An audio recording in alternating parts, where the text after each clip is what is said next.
What's up everyone, thanks for tuning in. So today I'm going to be talking about converting your 1986 through 1989 Honda Accord from carbureted to fuel injected.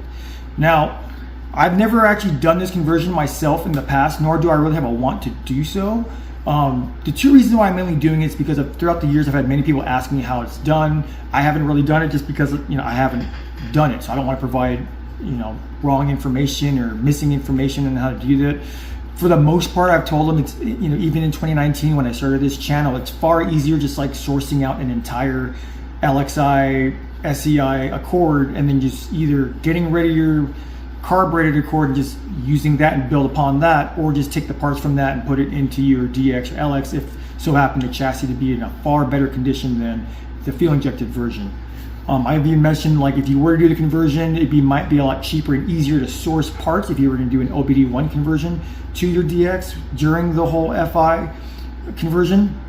And as time went on, something else got brought to my attention at a car meet, and I haven't really seen anybody bring it up too much on these cars or any other cars of this era that came carbureted 4-cylinder. So the Holley Sniper EFi system.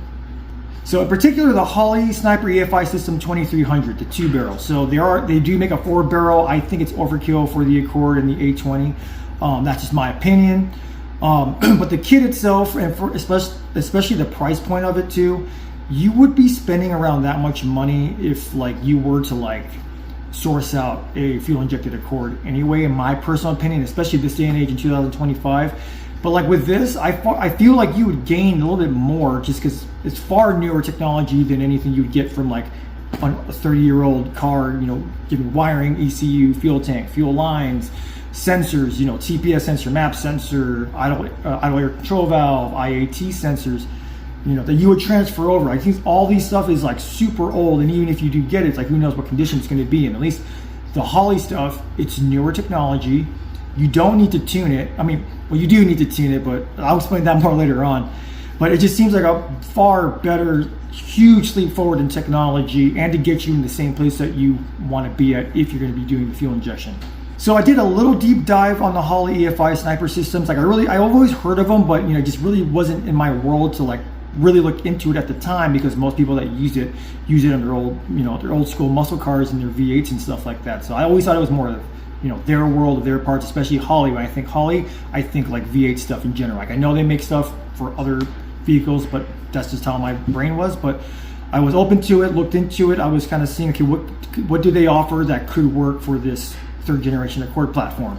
So I don't see why it would work given everything I've seen. I will link down in the description below of how to install it from Holley's YouTube page itself. Now they do install it on an old school muscle car. I don't know the name of the model of it, but the steps they take to make it work for this car generally is almost going to be the same steps that you would need to take for the Accord as well. Maybe a little stuff here and there, but I'm going to do my best to kind of translate, so to speak, of how to make it work for the Accord. I'm not going to get too deep into the specs and details on the 2300 unit. I'll leave a link down in the description below to Holley's website to where you can see all the information you want on it. But in general, the cool thing about this unit is basically everything's built in part of it. This is a very plug and play, very no welding required. It's very, very easy and simple install, especially seeing how it's done on a V8 on Holley's channel. It's just I feel like it should be either as easy, if not easier than that on the Accord. So basically the unit itself already has all your sensors built into it. So the ECU is already in there. Let's see, TPS, throttle position sensors in there, idle air control valves already in there, map sensors already in there, ports for engine coolant temperature sensing, and then your AFR. So this kit does come with a Bosch wideband O2 sensor already, and even comes with a kit where all you got to do is drill into your exhaust and then put the O2 sensor in there, and then there's a clamp and it just leaves it in there, no welding required. If you do want to weld it in there, be my guest. There's other kits out there that require no weld O2 sensor installs, so you guys can check that out as well. But yeah, then there's going to be comes with a 3/8 NPT coolant sensor that goes to it, so you can monitor engine temps and then change parameters based upon what it's reading there.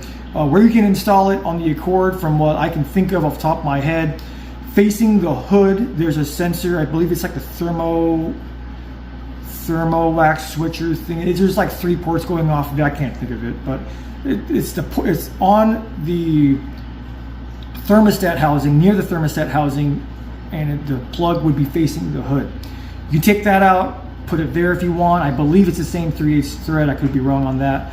Don't put it behind it where there's a sensor on the thermostat housing that's going towards the firewall. That's actually the sensor going to your gauge in the cabin.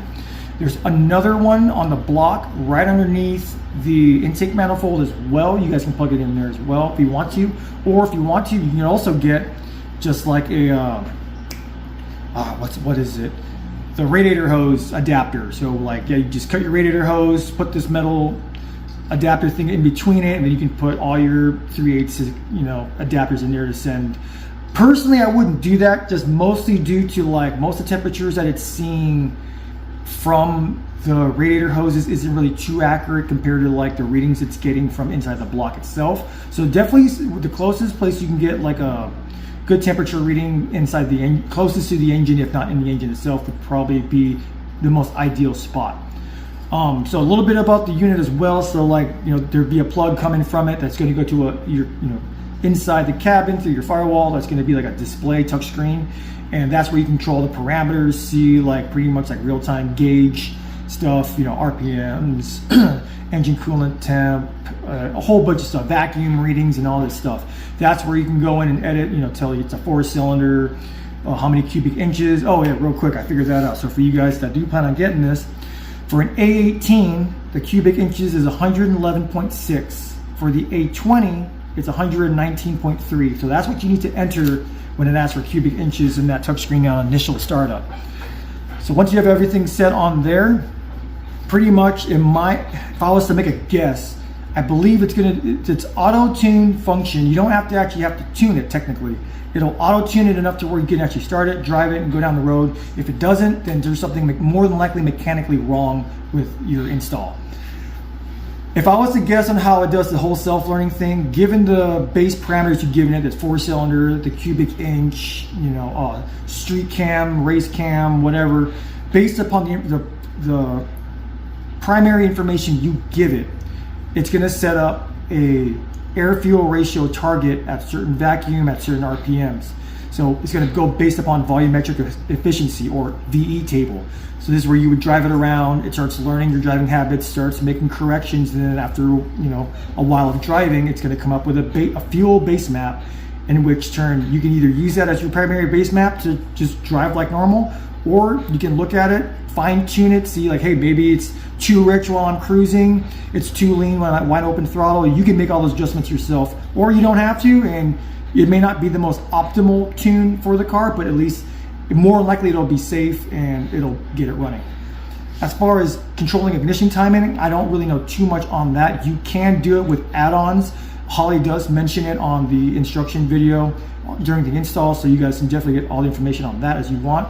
So let's go with the reason why I would go with this kit if you were to consider going to fuel injection.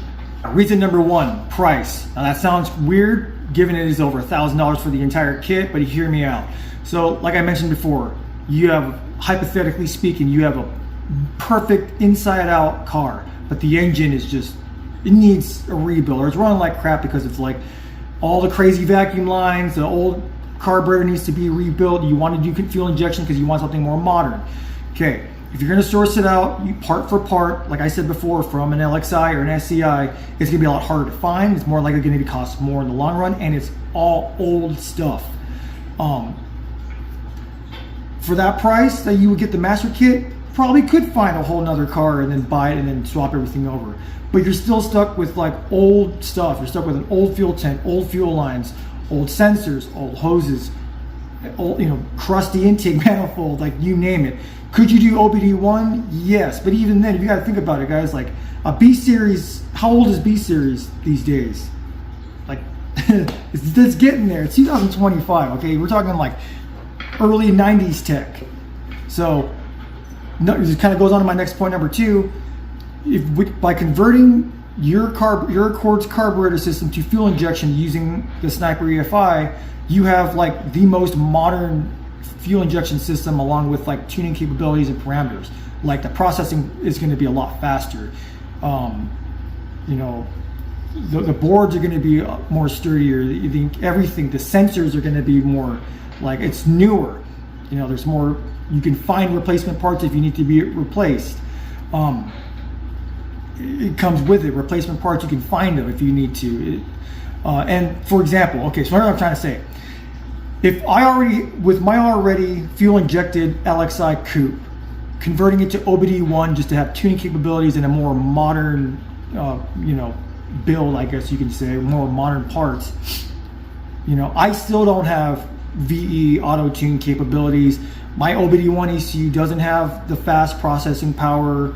It doesn't have like, you know, a lot of the stuff doesn't come with like touchscreen stuff. I mean, I can if I paid for the add-ons, but like if you know, I made a previous video too talking about like Honda and like comparing it price point for what you get in comparison to like Hall Tech, Fuel Tech and stuff like that. But that's a whole nother subject, but check that out if you're interested on that.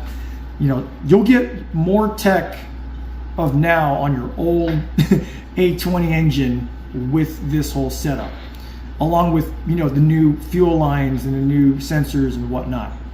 So that's something I don't even have in my fuel injected LXI. All right, so closing it out here with these last statements. So this unit comes with two 100-pound-per-hour injectors, which limits this 2300 to 350 horsepower naturally aspirated and 285 horsepower force inducted. So seems like a low number force inducted, but I mean, could you push those numbers before failure? Probably. Will you void warranty? Yeah, you will. However, 285 horsepower force inducted is, in my opinion, like more than enough for like, more than likely you guys aren't gonna like build this A20 anyway. I mean, I'm not saying you're not, but I'm just saying stock internals, I wouldn't mind 200, 250 like max on pump gas if you know, fine tune it. You know, especially with like fuel maps. Obviously with this unit, tuning fuel is going to be a lot easier. You can tune spark with this as well. However, you do need to buy another part. Watch the Holley install video. They mentioned the part that you need, as well as like the wiring diagram for you guys to be able to tune for spark on that. But yeah, the only negative thing I really see, which isn't too big of a negative, is that it is not E85 compatible. But then, given like the power cap force inducted, I really wouldn't worry too much of it. Like 285 on pump gas should be more than doable. Would E85 render you more like of a safer, you know, prevention of like knock and stuff? Yes, but again, at those power numbers, I really wouldn't be worried too much about that. But I mean, that's about it. If you watch this video and are like inspired in doing this conversion, utilizing this kit, let me know down in the description below. Send me a link if you do plan on documenting it. I would love to like check out the whole process of installation to just the car driving on a Holley EFi system. Please let me link it down below in the description if you do plan on doing this, or if you have already done it. So hope you guys found this video informational. Thank you guys for watching. If you have any questions, hit me up on Instagram at Asian_Zensation. I'll do my best to answer you guys as fast as I can, when I can, the best I can. So thank you guys again for watching, and I'll catch you in the next one.